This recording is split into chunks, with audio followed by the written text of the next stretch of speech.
तो सोलापूरचा ग्रामदैवत सिद्धरामेश्वरांच्या यात्रेचा आजचा पहिला दिवस आहे। देवाच्या तैलाभिषेक सोहळ्यानं यात्रेला सुरुवात झाली आहे। यात्रेमुळे सिद्धेश्वर भक्तांमध्ये मोठा उत्साह पाहायला मिळतोय।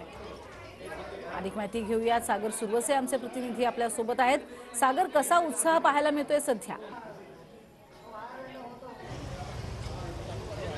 प्रज्ञा, आपण पाहिलं की खरं तर सोलापूरचे ग्रामदैवत श्री सिद्धरामेश्वरांची आज यात्रा जी आहे ती सुरू होते आणि यात्रेचा मुख्य विधी जो असतात त्यातला आज हा पहिला दिवस आहे।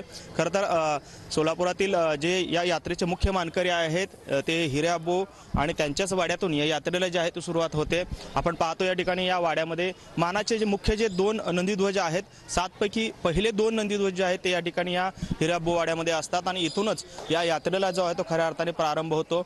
आज खरं तर सोलापुरात ग्रामदैवत सिद्धरामेश्वरांनी 68 लिंगांची जी आहे ती स्थापना केलेली होती आणि या 68 लिंगांना आज तैलाभिषेक जो आहे तो केला जातो। इथूनच ही यात्रा जी आहे ती थोड्या वेळात पारंपरिक वाद्याच्या एकंदरीत तालामध्ये ही यात्रा जी आहे ती सुरू होते आणि संपूर्ण शहराला जे 68 शिवलिंग आहेत जे सिद्धरामेश्वरांनी स्थापन केलेले आहेत त्या शिवलिंगांना तैलाभिषेक जो आहे तो करण्यात येतो। आपण पाहतो या ठिकाणी अनेक महिला आणि लहान मुलं जे आहेत ती देखील या ठिकाणी या नंदीध्वजाचं दर्शन घेण्यासाठी या ठिकाणी आलेले आपल्याला पाहायला मिळतात आणि खरं तर महाराष्ट्राच्या कानाकोपऱ्यातच नव्हे तर आंध्र असेल, कर्नाटक असेल, या राज्यातून देखील या ठिकाणी सर्व सिद्धेश्वर भक्त जे आहेत त्या यात्रेसाठी आवर्जून या ठिकाणी येत असतात।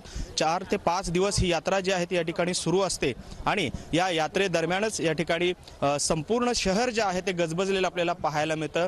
खरं तर गेल्या 900 वर्षांपासूनची ही परंपरा जी आहे त्या ठिकाणी अविरतपणे सुरू असल्याचं आपल्याला पाहायला मिळतं आणि या ठिकाणी मोठ्या प्रमाणात तुमच्याकडनं घेऊच। मात्र तुर्तास धन्यवाद या संपूर्ण माहितीसाठी।